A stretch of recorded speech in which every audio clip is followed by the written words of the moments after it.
Good afternoon, everyone. Welcome to the Circle on Philanthropy and Aboriginal Peoples in Canada, the Pen to Paper, Words to Action, activating the philanthropic community's first step from truth to reconciliation. We're really quite excited this morning.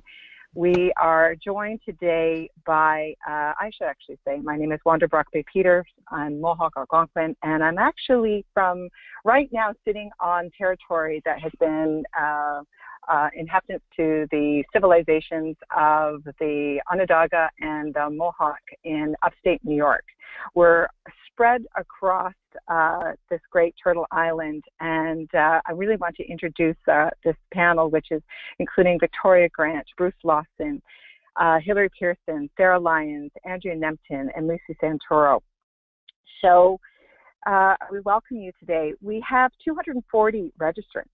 So I'm going to say that again, 240 registrants. We're really, really excited.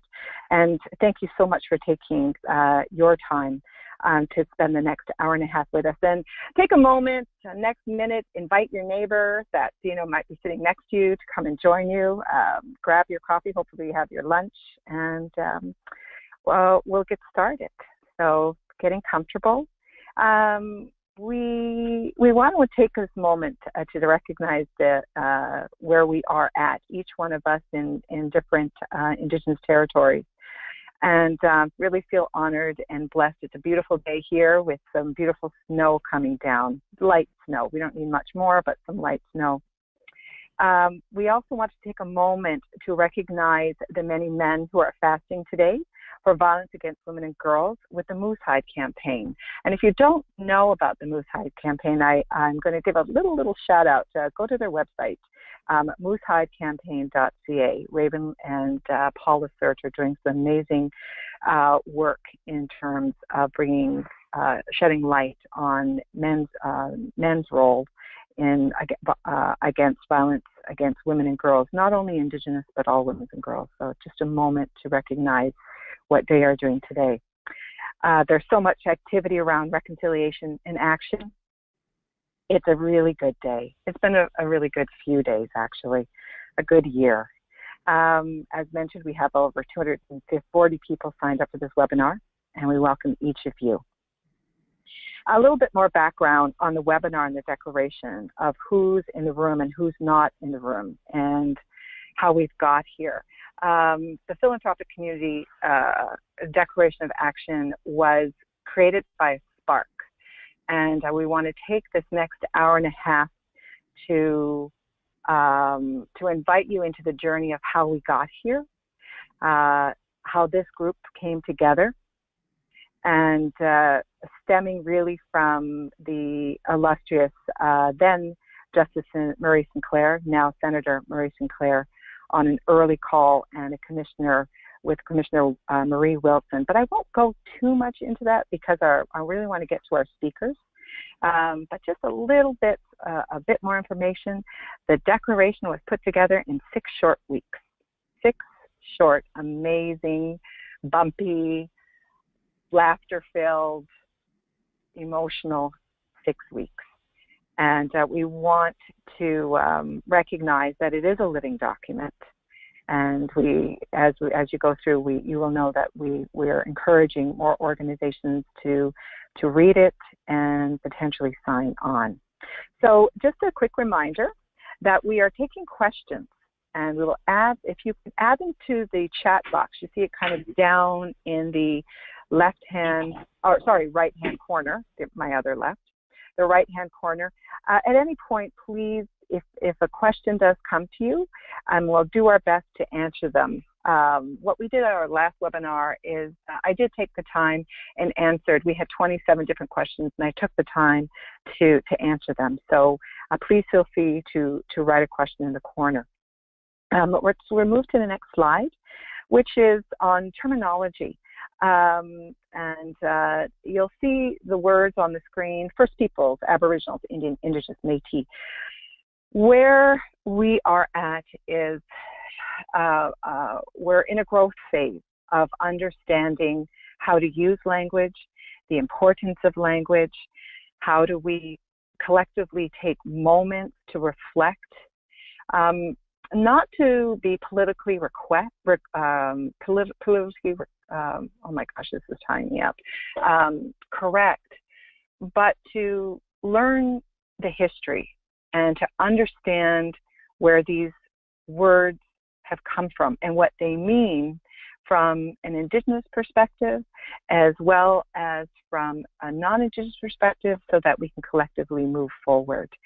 You'll see our other words really are about collective, action forward, respect, partnership, Indigenous voices, all leading to reconciliation. So the Declaration was built upon the importance of language and understanding and taking the time to understand what it means. Again, in 6 short weeks, but we did take the time out of the day.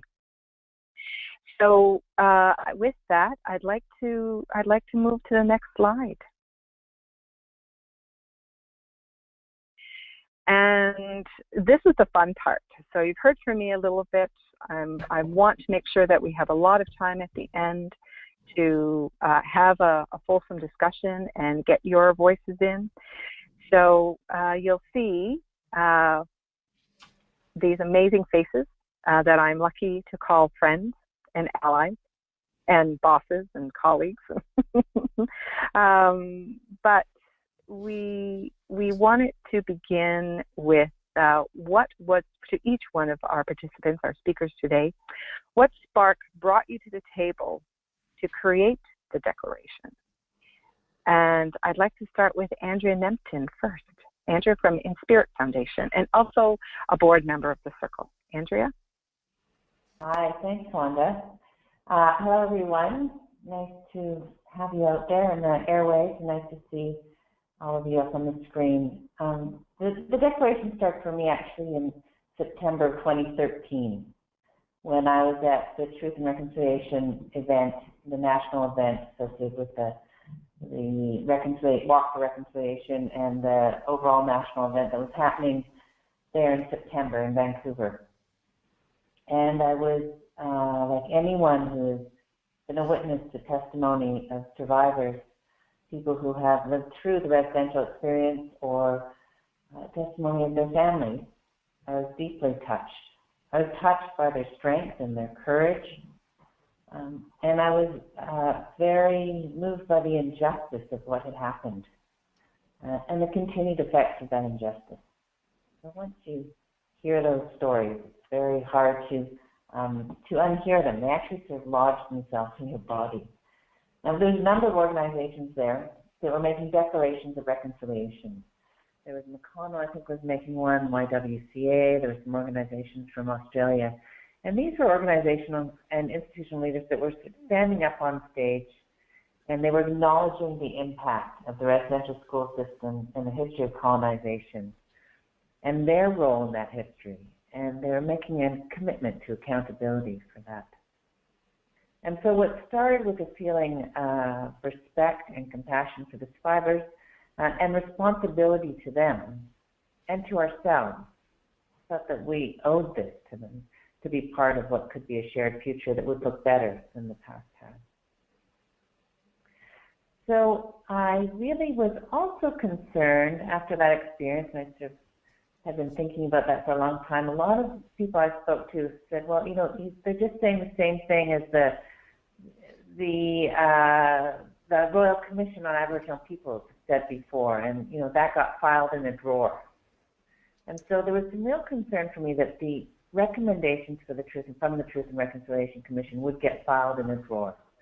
That what had been exposed to truth, that the courage and the strength that these people had demonstrated and the effort they had demonstrated to come forward and share their stories would then not be acted on. And that created almost an anxiety in me. And I felt that the philanthropic community could support this. They could make a recommendation. They could help to ensure that these recommendations were not ignored. And I remember Marie Wilson always said that reconciliation is ongoing, I'm going to quote her, ongoing individual and collective process that will require participation from all those affected by the residential school experience. This includes First Nations, Inuit, Métis, and former students, their families, communities, religious entities, former school employees, governments, and the people of Canada. And that's all of us, the people of Canada. Then I was also really struck by the fact that this went far beyond an interpersonal challenge. This was not just people not being nice to each other. This had actually been, this and other systems of colonization and abuse, had actually been state-sanctioned. It was systemic discrimination. And so these were the sparks that sort of drove me to really want to try and do whatever I could to work with others, to engage with something that would be larger than myself and larger than in spirit, and could actually be industry-wide. And I felt that as charitable organizations, we would never be able to fully achieve any of our missions unless we really engaged in them. And so I called Bruce. Thanks, Andrea, very much. Hi, it's Bruce Lawson from the Counseling Foundation of Canada. I'm joined here with Victoria Grant in the room. My learning journey started, so the Counseling Foundation of Canada has actually been working with Indigenous peoples for almost 30 years. But when I took on the role here 8.5 years ago, I sort of was starting from a place of not knowing very much. And that became very clear to me in an early conference session that I went to, where I felt like the odd person out in the room and didn't understand the room I was in. And so it sparked a learning journey for me. And what has come of that is working more closely with Indigenous peoples over time, and then going off to the Truth and Reconciliation National event in Edmonton. And I was there with Lucy Santoro of the Martin Family Initiative and Stephen Huddart of the McConnell Foundation and a few others. And I couldn't help but be struck and knocked over by the incredible testimony of the survivors and the family members of survivors. It was just haunting hearing their stories. And so I came back from Edmonton and suggested to our board that it would behoove us to go to the closing, it would behoove the foundation as an organization to go and to show up at the closing ceremony in Ottawa in 2015. And one of the stories I'll just relate short was of one of the granddaughter of a survivor who presented in front of the commissioners on stage in Edmonton and was talking about how her grandfather was dying and that there had been some, I'd say less than stellar interpersonal dynamics between she and her grandfather. And so she spoke to him by phone just as he was in his hospital bed dying. And the phone then was taken by her parents and said, "What did you say to your grandfather? He's crying." She said, "I said that I forgave him. And, would you please take Kleenex and mop up Grandpa's tears and keep them for me." And then she presented them, the Kleenex with her grandfather's tears to the TRC, and it was just one of the most extraordinary moments and moving moments of my life. And it was one of those stories that you just can't unhear. We then had Justice Sinclair at a Philanthropic Foundations Canada conference a few months later in Halifax, and it was really Justice Sinclair who then sort of challenged the philanthropic sector, those who were in the room, to do something and to try to do something meaningful. So it really led to the question of how do we collectively do more. And then Andrea Nempton called me one day, probably about March or April of 2015, and said, "We need to do something." And so that sort of begat part of the story of the declaration.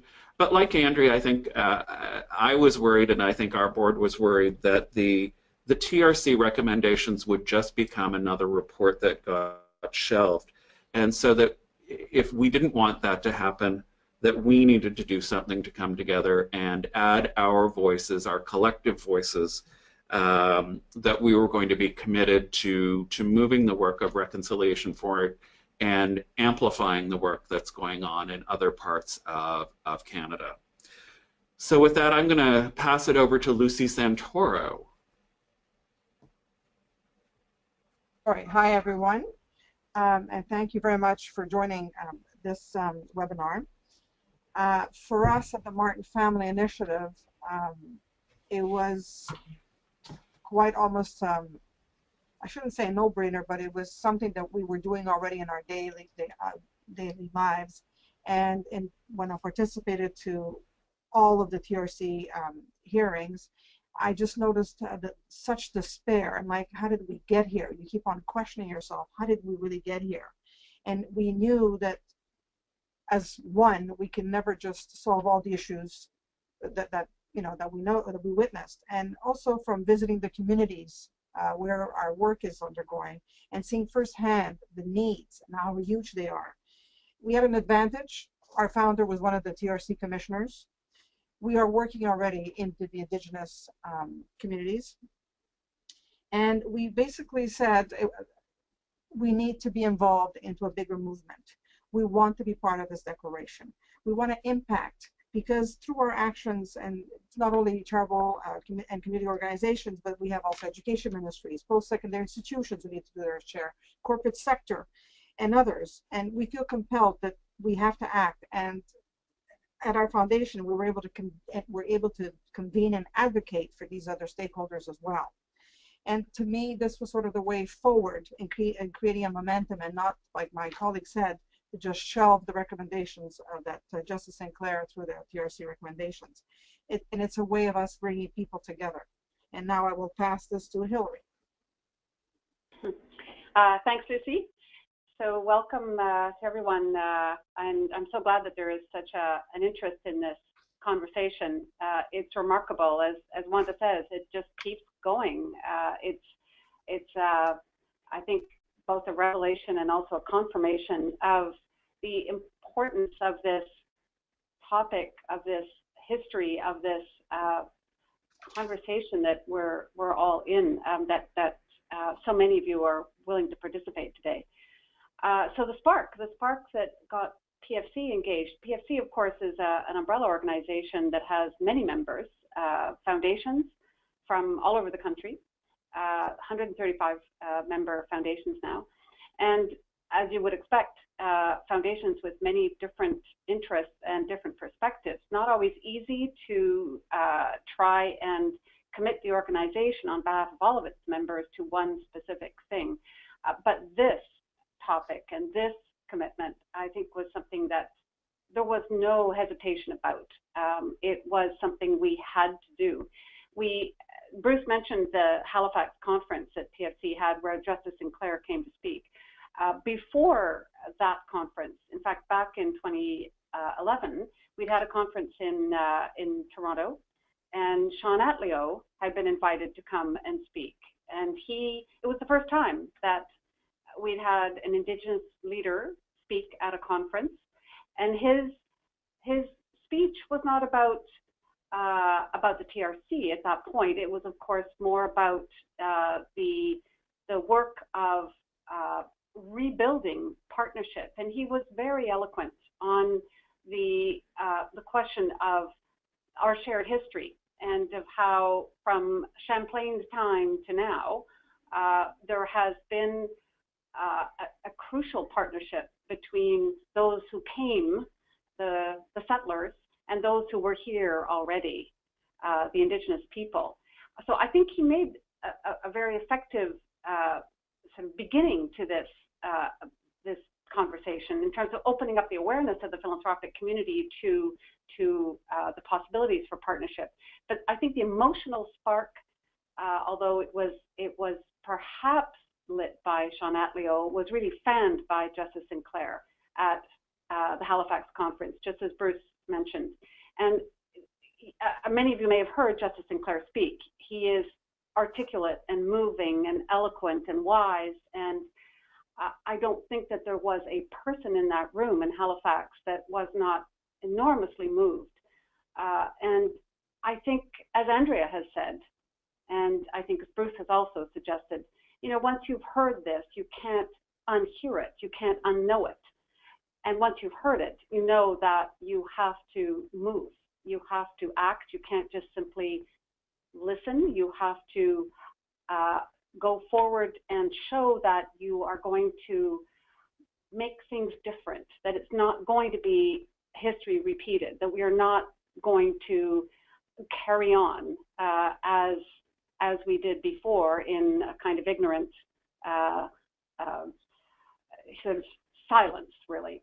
So definitely the spark of Justice Sinclair in Halifax, and then the engagement and the sort of commitment of our members, Bruce and Andrea. And I have to say, I give full credit to Bruce and Andrea for pushing this forward, for engaging us, for giving us the opportunity as an organization to be hand in hand with them and to come forward. And the PRC's closing ceremony, which we'll talk about in a minute when we start talking about the declaration, but that really was the opportunity. I don't think it was even a year after Justice Sinclair spoke to us.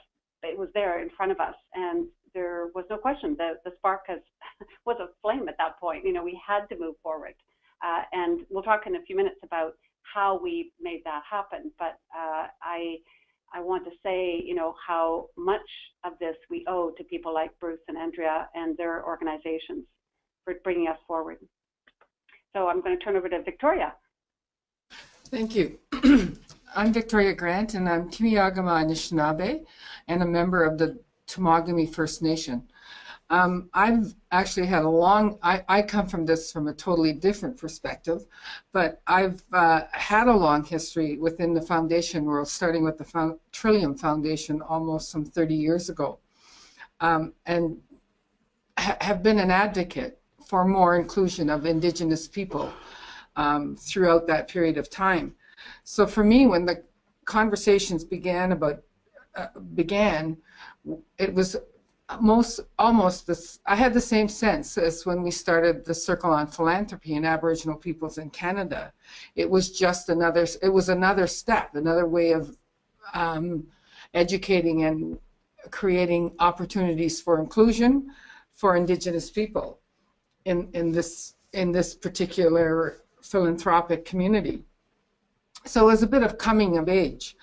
And it was also the combination of the people who were around that table, the timing and the real commitment put forward by them. So that's why I got involved. And I at the time I was very aware that creating the declaration and signing the declaration was the first step.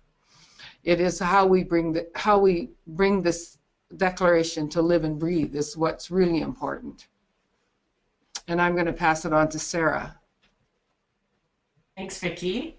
So a lot of the points about the spark have already been covered, but I might add a few more about what sparked for me. So I've been involved with the Community Foundation movement for over a decade and a long time with Community Foundations of Canada, and also one of the initial board members of the Circle.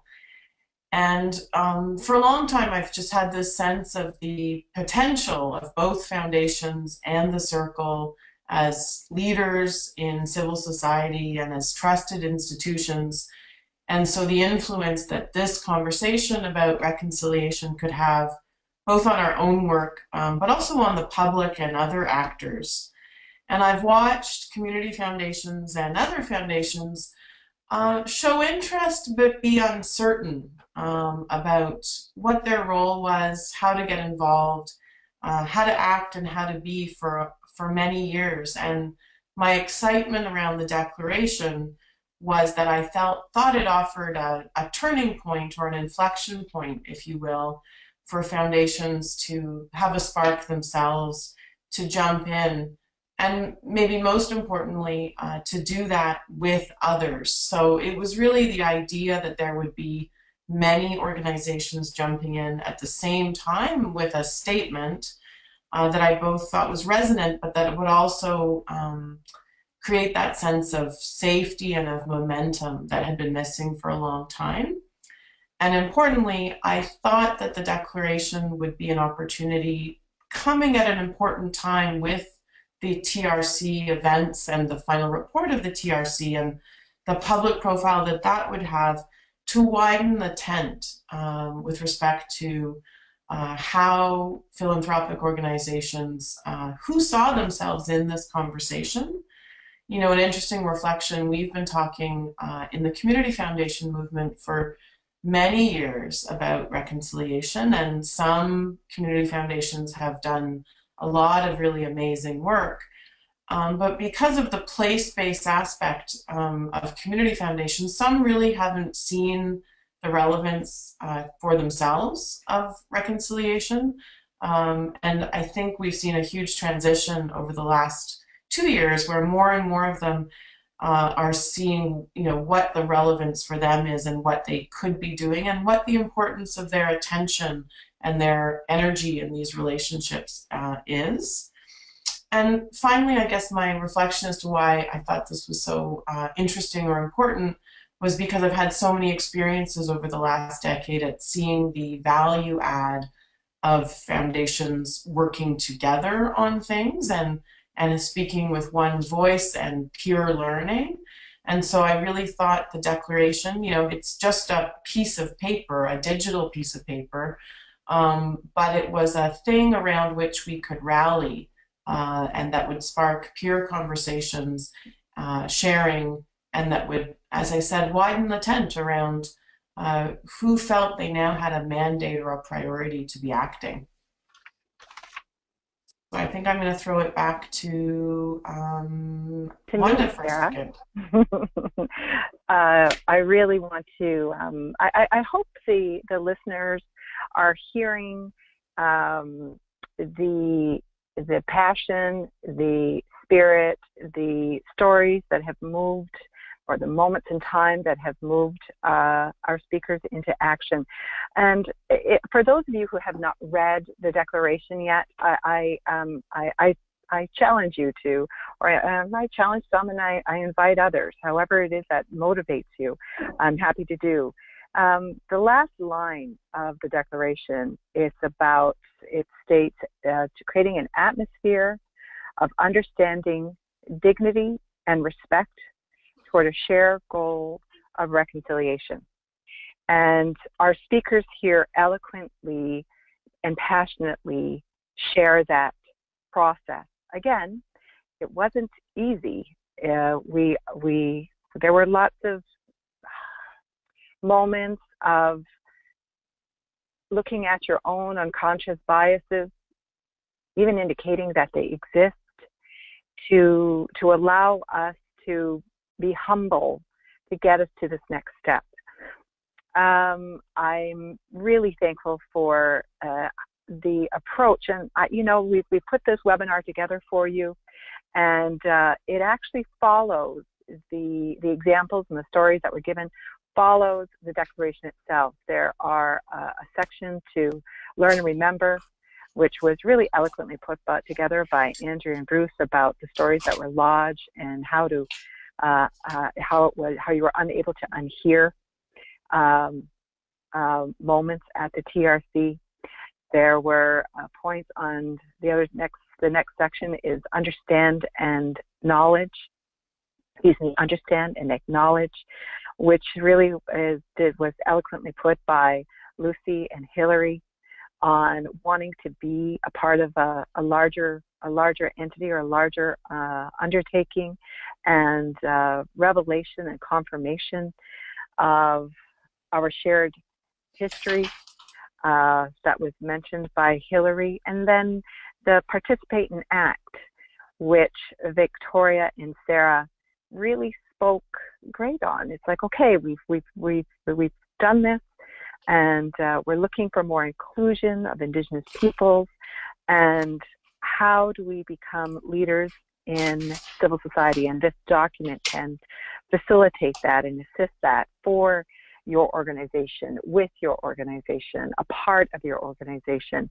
We're going to go to the next slide, And as we go to the next slide, I think it's interesting for the participants to understand, even though we were creators of the Declaration, we have to read it again and again and again. And we have to remind ourselves the words that were put together and apply them.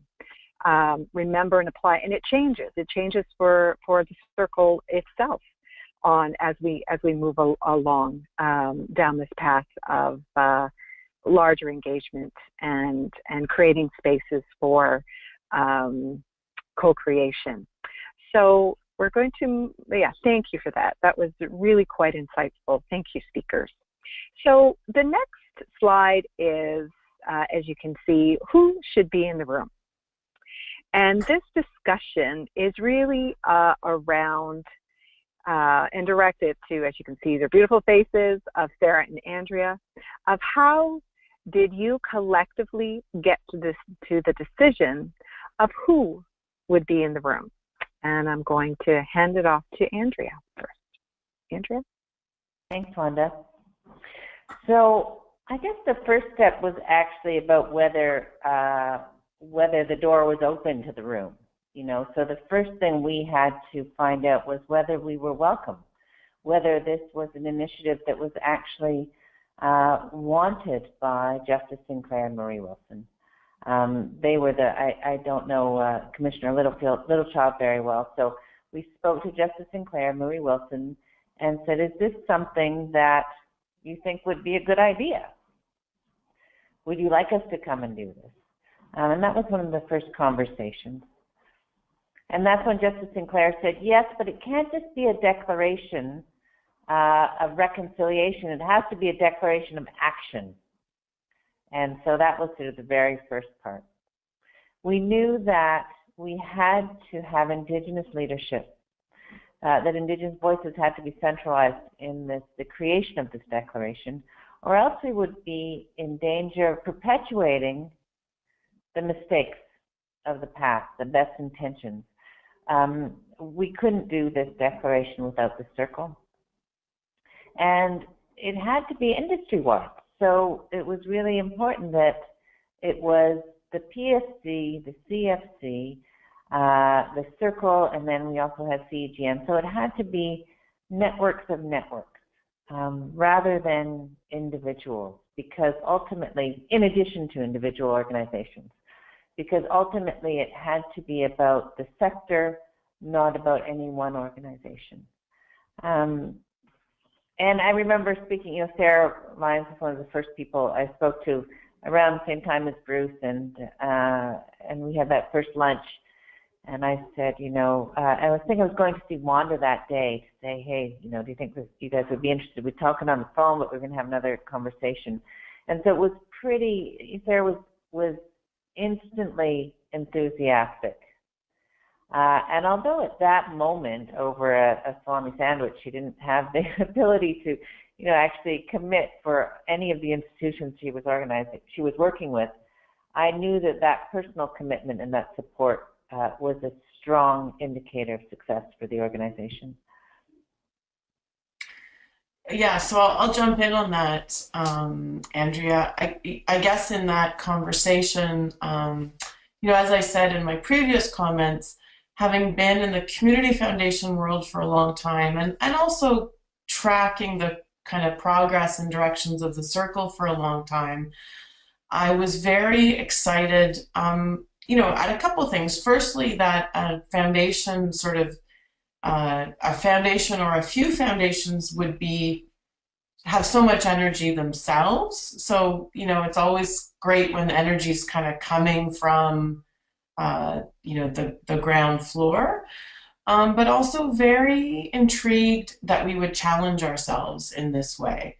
Because, clearly the declaration itself, although we hadn't seen the text at the time that was to come, that we would challenge ourselves to think we had a role, at a TRCI event, and that we would declare on any action was ambitious and, remains ambitious for many foundations in Canada.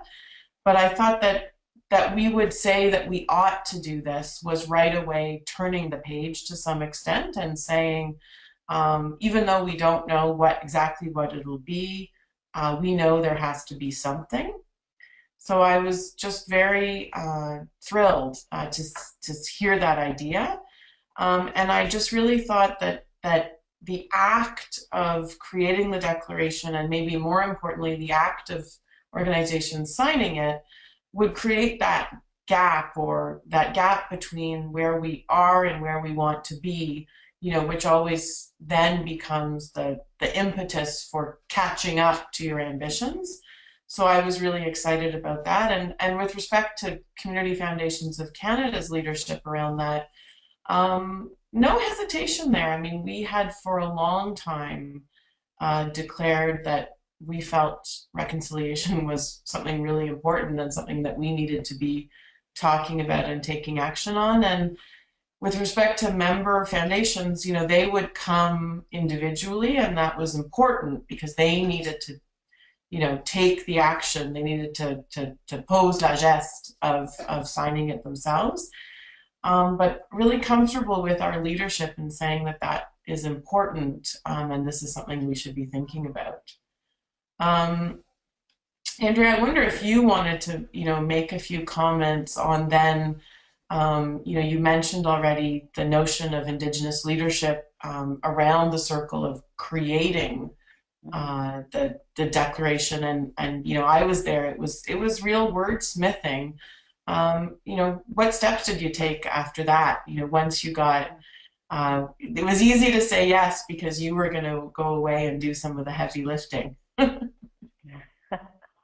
Yeah, well, thank you, Sarah. I mean, I think that this idea that we knew we needed an Indigenous team to lead this, or I felt that.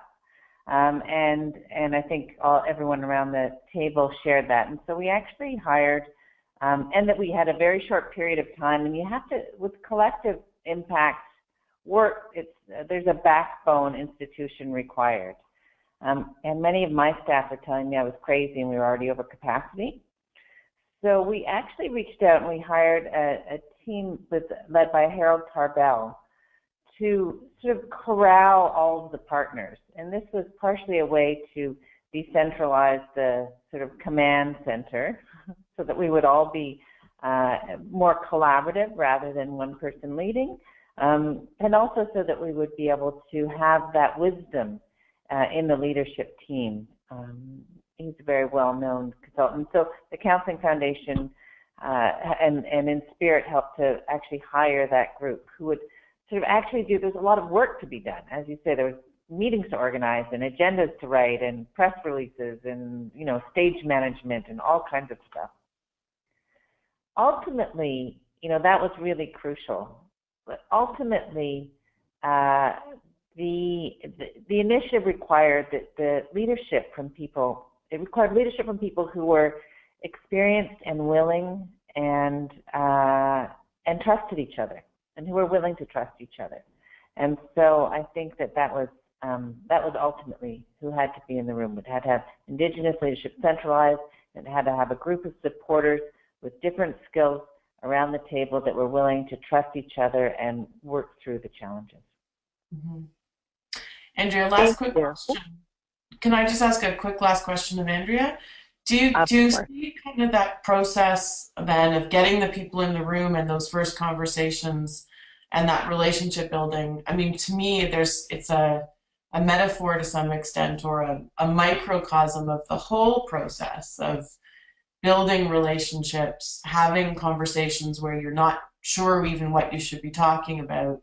That is the process for a foundation to tilt their energy towards reconciliation and start building those relationships and having those conversations. And not, that uncertainty that we felt in that room is the one that I think many on this webinar would feel in their activities to live up to the declaration. And that's okay, right?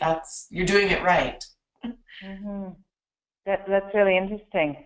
I think the key to those moments is to really be able to understand what motivates everyone at the table, why they're there, and to be very open and listening to that. Listening and learning is the first step. Absolutely. Thanks. Sorry, I jumped in a little bit too soon. Sorry, guys.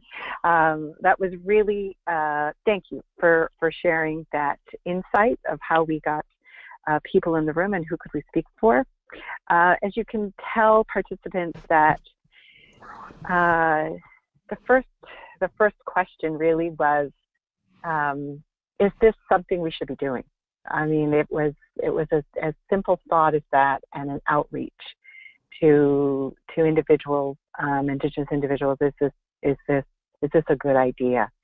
And as we all were brought in, even though it wasn't always easy, it was a lot of fun. And you talked to us something about we were all over capacity at that time, and it was bringing on other leadership, third-party leadership, for lack of a better word, to facilitate and corral us, and to be that command center, as you stated, was key in our collective cohesion, our collective instincts, and the collective hard work, that not one of us all had to carry the entire weight ourselves, which is really the true spirit of co-creation, and our final line, which is an atmosphere of understanding, dignity, and respect. So thank you for that. We will go to the next slide, and we're going to talk about inclusive language. So with so many voices in the room, Bruce and Victoria, can I ask you, how did you get to the final document? Bruce, I'm going to start off with you, please. Sure, thanks, Wanda. And I just want to build on what Andrea said about trust. And many of us who worked on this had worked together. Vicki and I had worked together quite closely. I was, along with Lucy, on another project. I was working closely with Hillary as well. And Andrea and I had started to work more together. So the real sense of trust was huge when we actually came to writing this document and the inclusive language. So Andrea alluded to the fact that we had hired an Indigenous consultant, and we were trying to do group wordsmithing. Now, if any of you have ever tried to write a document like this in a group, you know that it can be pain-inducing. But we, hats off to the consulting team who worked on this, because they did a really great job. But we got to a point where it became clear that it was being written from a consulting point of view, and more of an Indigenous point of view than a philanthropic point of view. And so as we look to get others to feedback beyond the group that you see here on the screen, we heard that people didn't think it was philanthropy speak. The other piece that we needed, we were a little bit hopscotching through the document when we were using First Peoples. Sometimes we were using Aboriginal, sometimes we were using Indigenous, sometimes First Nation, Métis, Inuit. We were using everything. And so one of the important decisions that we ultimately made is that we had to go back to the TRC mandate and ensuring we were using terminology that matched the TRC. So most of us wouldn't use, Vicki might tell me differently, but the term Indian so much, but it was the Indian residential school system, and so we needed to embed that language into the document. So as I alluded, the voice was, the content was good, but the voice was a little bit off. So it got to a point where those of us on the call needed to actually take the document away from the consultants. And I will say that I'm the first to say that, my God, are we being colonial in this approach, that we're about to disenfranchise the Indigenous consultants at the table? And there were real concerns around power dynamics on that. but recognizing that it really needed to have the voice of philanthropy if we wanted other foundations, community foundations, network organizations, excuse me, to sign on. So once we took, I'll say, took it away and sort of did 2 concentrated runs on it, and trying to polish it and have a cohesive voice. We then had to go vet it through the committee before sending it back out to some of the other organizations, foundations, network organizations that we wanted to have on board to sign. And then, of course, we needed to figure out who we needed to have signing. There were some natural foundations and organizations that we needed at the table, and so that was, you know, a last minute with 1 week to go. How do we get all of these organizations to sign on? And so there was a real fire underneath us to get to the actual Monday, the opening day of the TRC. So I'm going to turn it to Vicki at this point. Yeah, and it was quite an interesting time, because while we wanted to bring it to a philanthropic point of view, we also wanted the Indigenous community to see themselves as part of, as being able to collaborate and partner with us. And that really required some thinking and some process.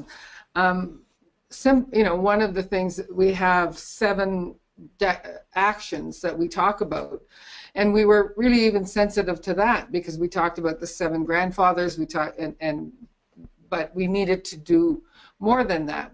And so what, in the actions, we go from learn and remember, which we talk about as learning the truth, or I guess that would be looked at as the truth part of what we were doing, to understanding and acknowledging, so accepting and buying into that's exactly what happened, and then to how are we going to bring it to life. And I think that's the most important part of this, and it turned out that we had 7 of those actions, and I think we have, I think where we are today is where we are working towards those 7 actions, and we have a number of organizations who are participating and actually at the action stage. So it was a long, arduous time, but we had 6 weeks, and so we had a beginning and an end. So we had to get to an end, and we got to an end, and I think we did a very, you know, we came up with a very good document. Thank you. Wanda. Thanks, Vicki.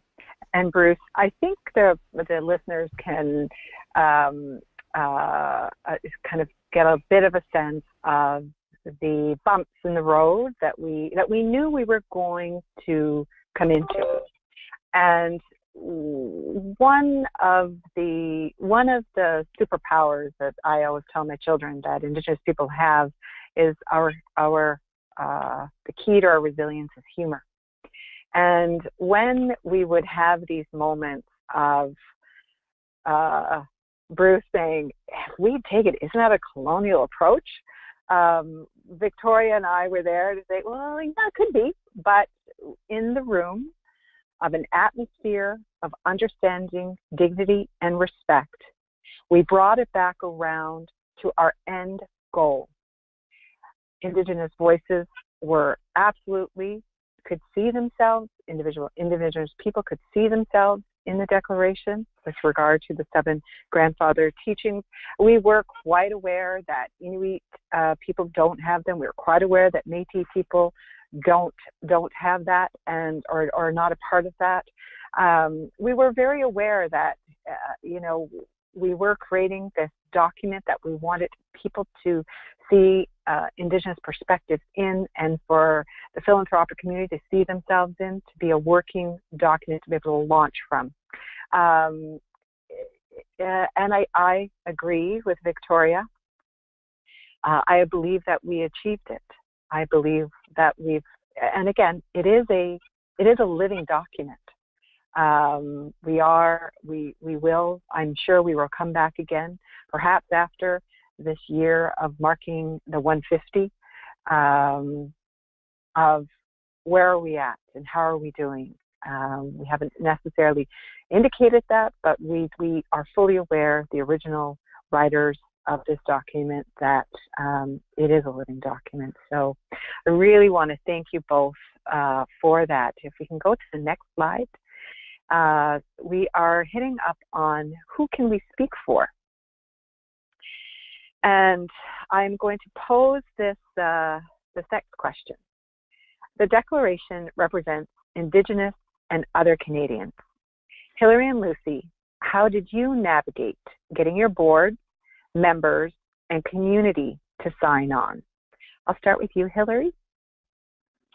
Okay, well, thanks, Wanda. And I guess what strikes me as I look back on it is how it seems that it was relatively easy, actually, to get people to sign on to the Declaration. I mean, we started with the PFC board because, of course, our board had to authorize this on behalf of the organization itself, and there was really no hesitation at the board level. I think this speaks to the good wordsmithing that had gone on. There might have been more reservations, perhaps, if there hadn't been all that effort by the group that Bruce talks about. But that being said, there could have been some balking. There could have been a sense in which I suppose the PFC board could have said, well, you know, we really can't speak on behalf of anyone, or you know, this is something we're going to leave to our individual members and they can decide. But the board stepped up and said, no, of course not. We have to take a position here. It is important for PFC to join in as an organization along with its members, hopefully. So not only are we as PFC going to sign on to this declaration, but we're also going to commit, in effect, to making this something important, something urgent for our members. And we understand that in signing this declaration, we're committing to a course of action for the organization. That it's not simply the signature, it's the part that happens next. Not only presenting this declaration to the TRC itself, but then living with it and working on it and helping our members to work on it. So it wasn't just a simple decision to sign the document and present it along with the group, but it was, I think, also understanding that the implication was that we were going to then continue to work with our members on this. And again, I don't recall there being any hesitation. And Bruce and Lucy are members of our board. You know, they may want to comment on this too, but I think they would agree with me that this was something that we were able to agree on very quickly. We then, of course, had to engage other members, and we had a group of CEOs of the larger foundations in the country getting together for a retreat that we have annually. And so we took the opportunity, I took the opportunity, and Bruce was there as well, to be able to present it and encourage members individually as foundations to sign. And again, there was very little hesitation on the part of many of those in the room.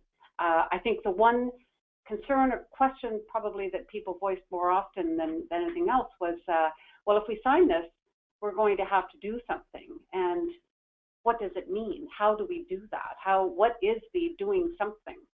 And of course, that's something we've been referring to, all of us, I think, over the course of this conversation, and we'll come to it again at the end of this webinar. I think this is, of course, the next piece of the work that we all have to engage in. But in terms of getting the membership of PFC itself to understand and to sign as both as PFC collectively and as individual members, there was really very little hesitation.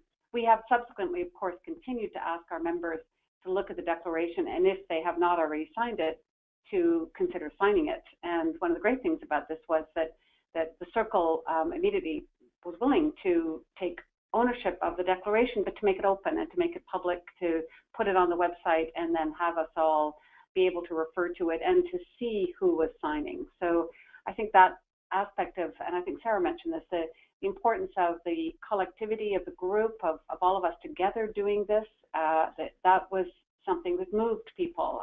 This opportunity to be together making this gesture, I think, was really important.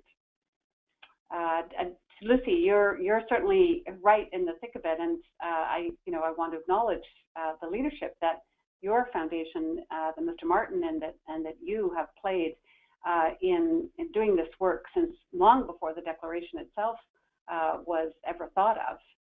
But you can certainly tell us a bit more about your thought process in signing the declaration.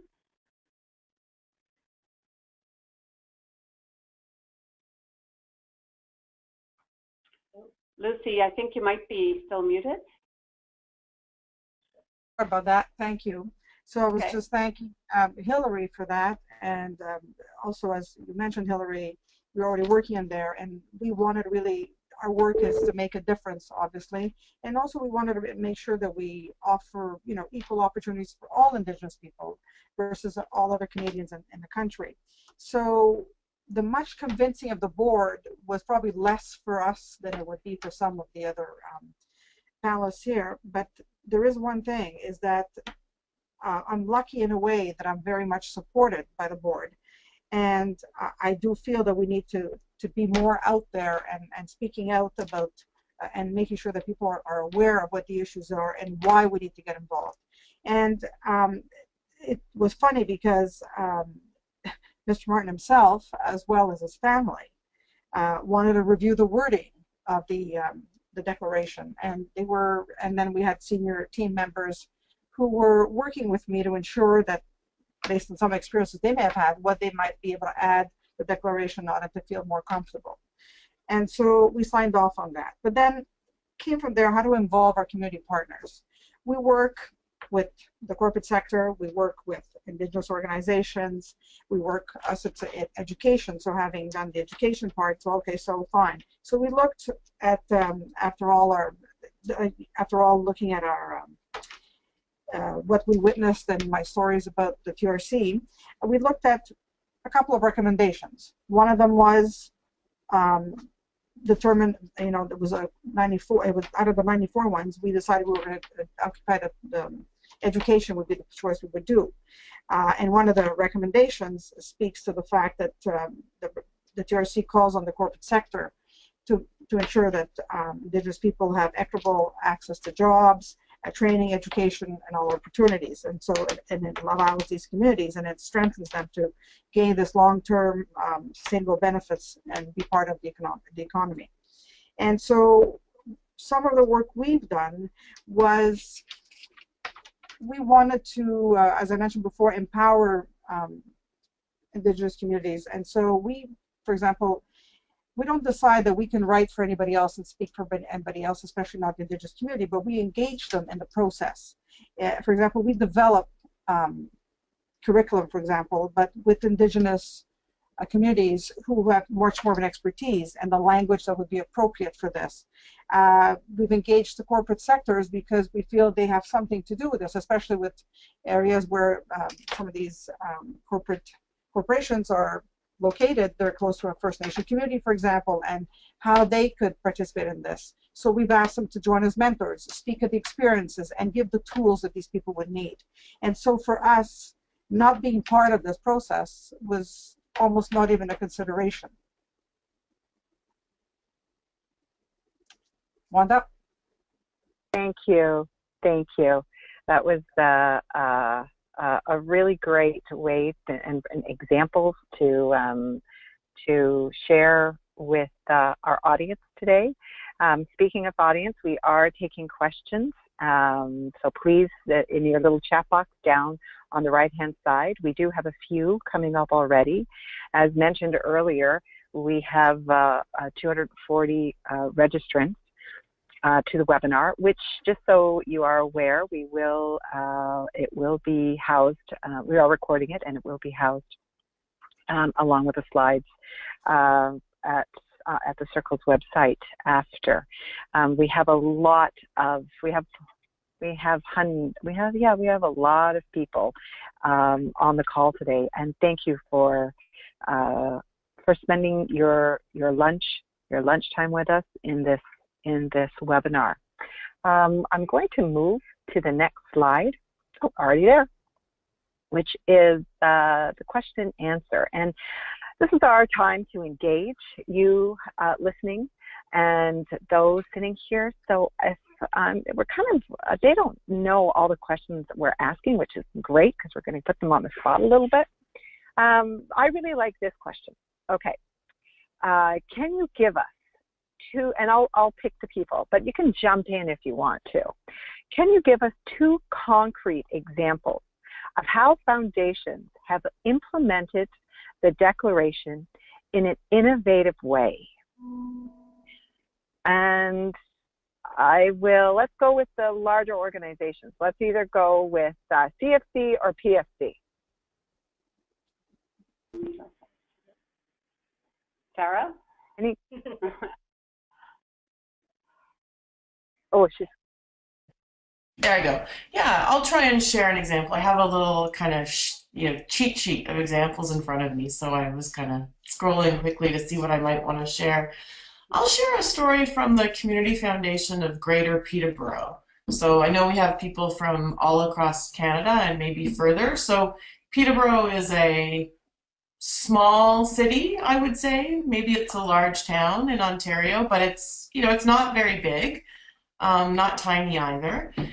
And one of the things that they've been doing is funding projects in the community. So they're a community grant maker. They have been funding at a small scale, so we're probably talking $10,000, $15,000.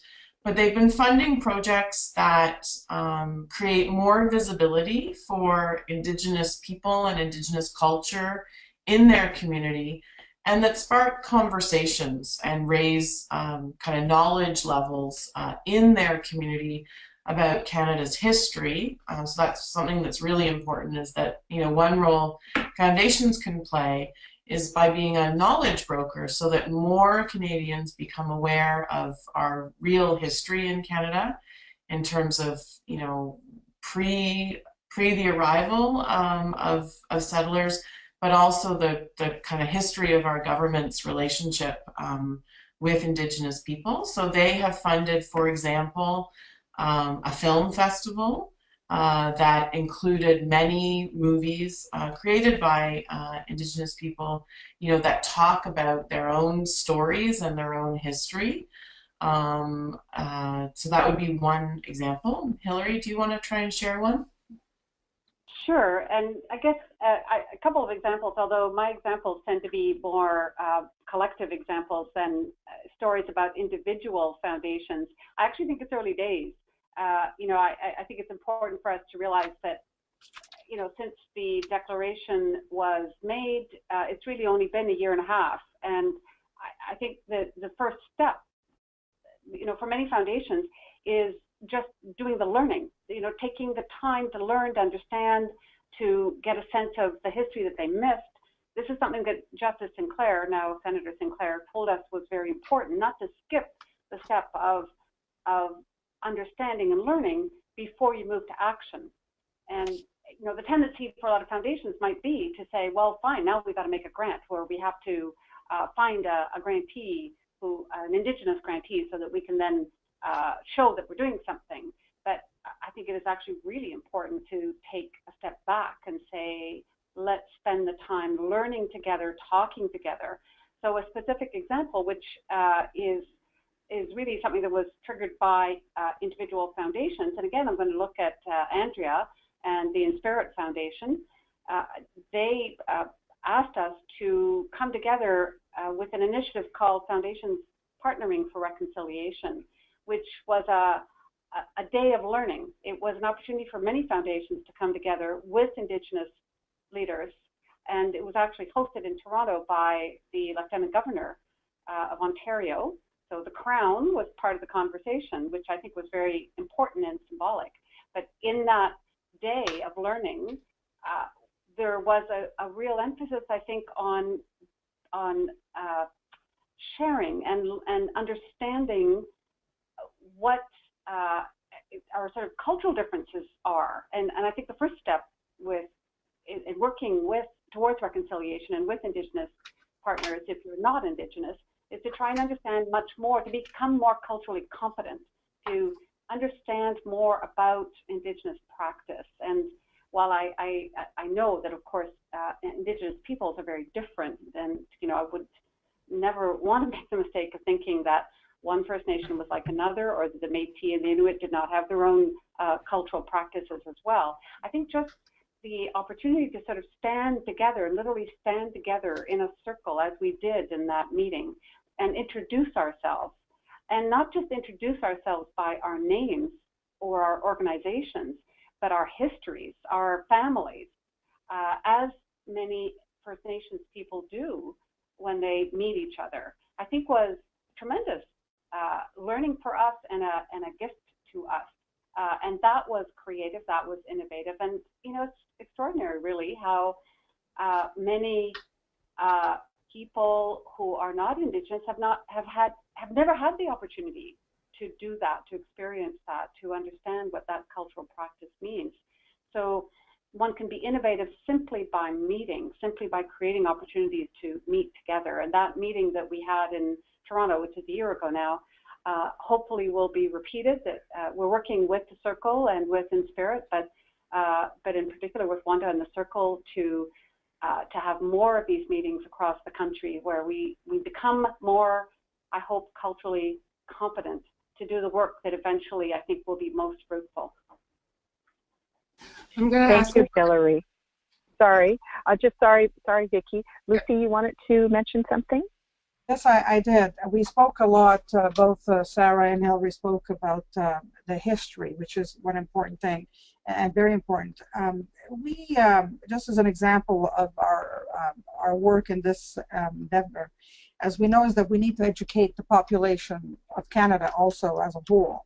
And we have a campaign that's done through schools because we're a little bit more academic, but this campaign with Free the Children is called We Stand Together, and it's basically where you can register. It's a 10-day campaign, and some do it all year round. And what they do is that we developed, with the approval of First Nation, the Métis, and the Inuit, to develop these lesson plans and daily facts that during this campaign these kids can participate.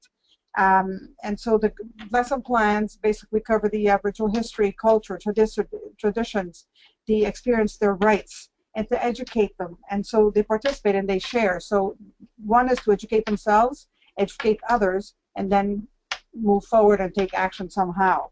And we've had a strong participation in this. And I think this is sort of our way of education for reconciliation, and and in terms of this youth programming, that it's through this partnership that we can actually all together and work that we're each individually doing, that we can pursue this and to educate more people in terms of the history to make a better understanding.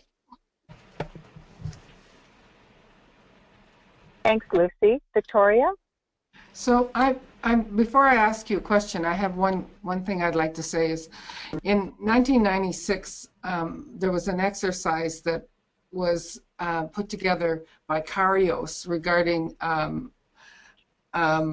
right after the Royal Commission of Aboriginal Peoples was produced, and it's called the blanket exercise, and it's a very it's a very simple exercise, but it's also a very educational exercise and very available.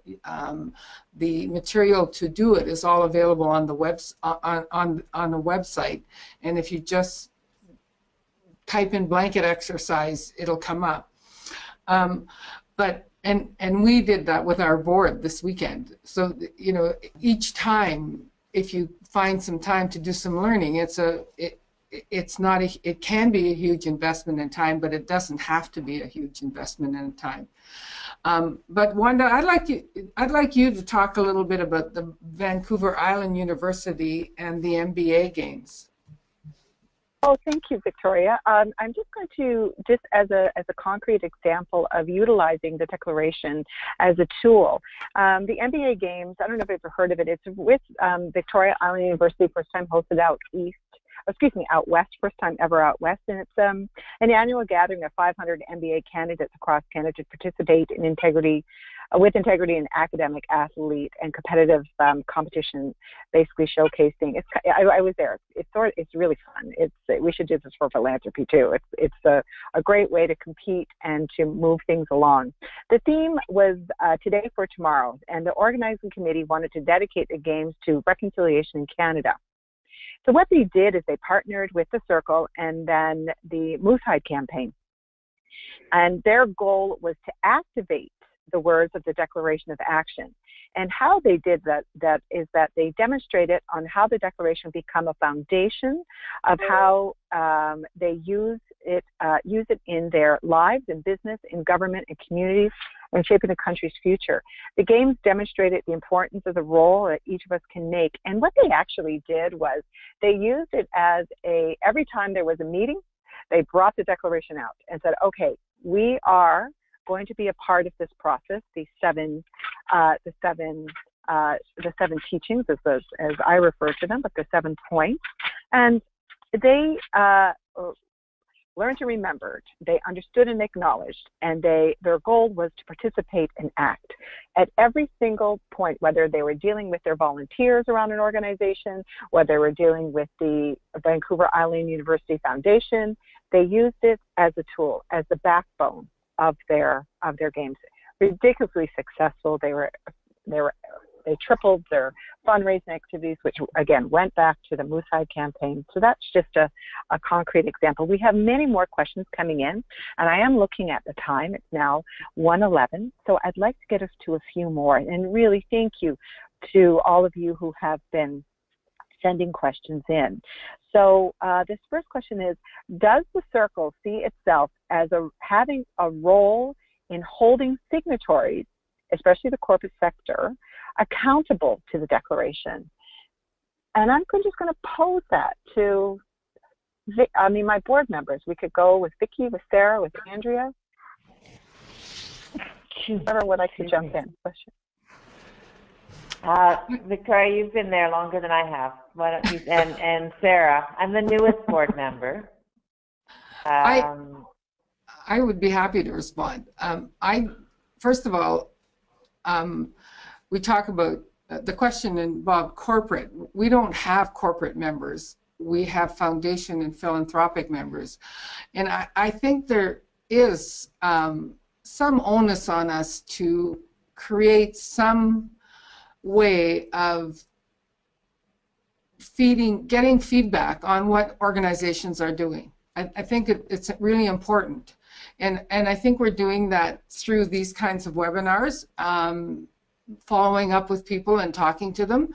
And I think at some point we hope to have a much more concrete plan of action. And we're working to do that. Sarah, do you have anything to add? Because I do, if you don't. Just quickly, I'll say I agree. I mean, I think my simple answer would be no. I don't think this is about kind of keeping tabs or keeping score or accountability. I think it was about provoking a turning of attention, and then it's up to us, in fact, as the Circle and others, to then keep facilitating with learning, with sharing, with concrete opportunities. So, I don't really see it as being about accountability. I see it as being about creating a platform for continued energy and collaboration. Thanks, Sarah. And Andrea? Yeah, I think that's true. So not a finger wagging or a judgmental approach. But benchmarking is very valuable, and tracking is very valuable, and actually knowing what your commitment is and what the commitments are of the philanthropic sector, and sharing with some understanding as to whether they're meeting them or whether they're reasonable or feasible. I think that's a very valuable process. Not necessarily in a judgmental way, but just in the ability to shine light on and pay attention to. I agree. We also, maybe some of the participants are not aware, we have a biannual conference, a gathering called the All My Relations Gathering, and it happens this year. It's happening in May. 9th, 10th, and 11th in unceded Algonquin territory at the Hotel Lac Remy in Gatineau, Quebec. It is at those types of events where we are inviting signatories to share and showcase Indigenous and non what they are doing and how they are doing it. So it is that creation. The Circle's role is to create the space to create relationships for learning, for engaging, and for adapting. But I do agree that there will be, it is still early days, but I do see as a declaration, we will go back and evaluate internally, and then, like all documents that the Circle does, we'll share it with our membership and our larger network. So again, less about finger wagging, but more about with an Indigenous perspective, worldview of engagement and civility. So yes, I do see it as well. And if you're not coming to the AMR, we welcome you to do that. Let's keep going.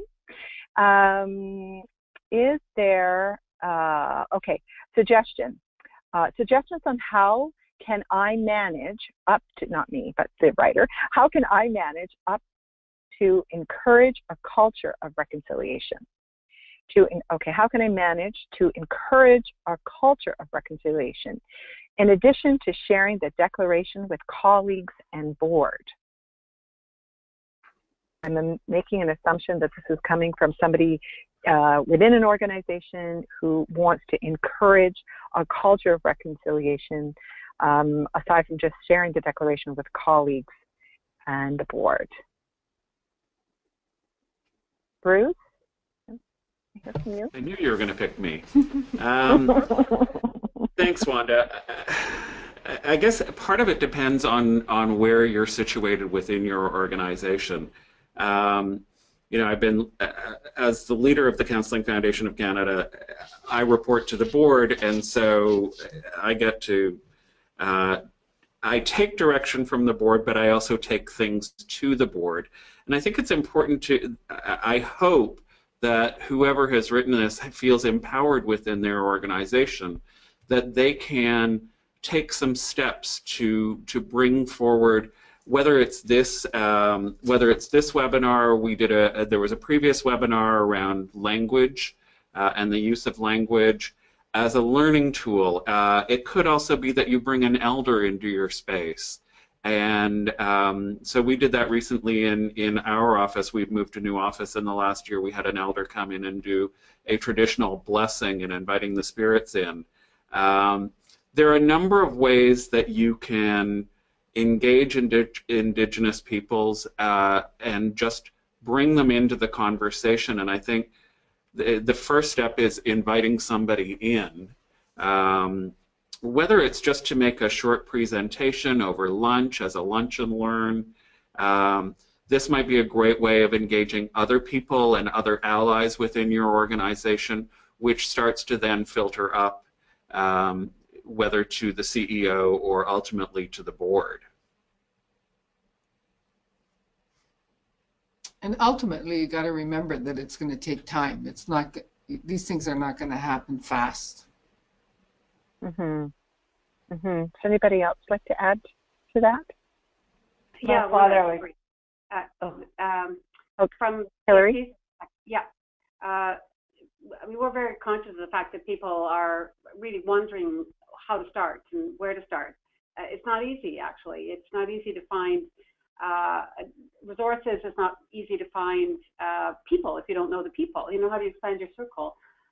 So we've actually put up a page on our website, a public page, that does list some resources. And one good place to start is Reconciliation Canada, which is the organization that was started by Chief Bobby Joseph and is run by him and by his daughter Karen Joseph. And there are some very useful resources made available through Reconciliation Canada for anybody who wants to make a start, including a back pocket guide to sort of your reconciliation, creating a reconciliation agenda for yourself, a program in a sense, you know, sort of steps that you can take.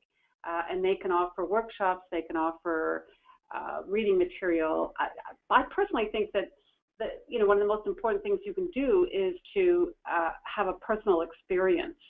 And I mean, Bruce mentioned it, listening to an elder, also trying to participate perhaps in a cultural competency workshop. And there are more and more of those being offered now. And it's a question of sort of how to find them. But PFC will be on the alert for any cultural competency workshops that or programs that Reconciliation Canada offers that we can then pass around to our members and to others. I mean, publicly, I think we all have a responsibility here to share with each other stories of what's worked and of what has engaged us.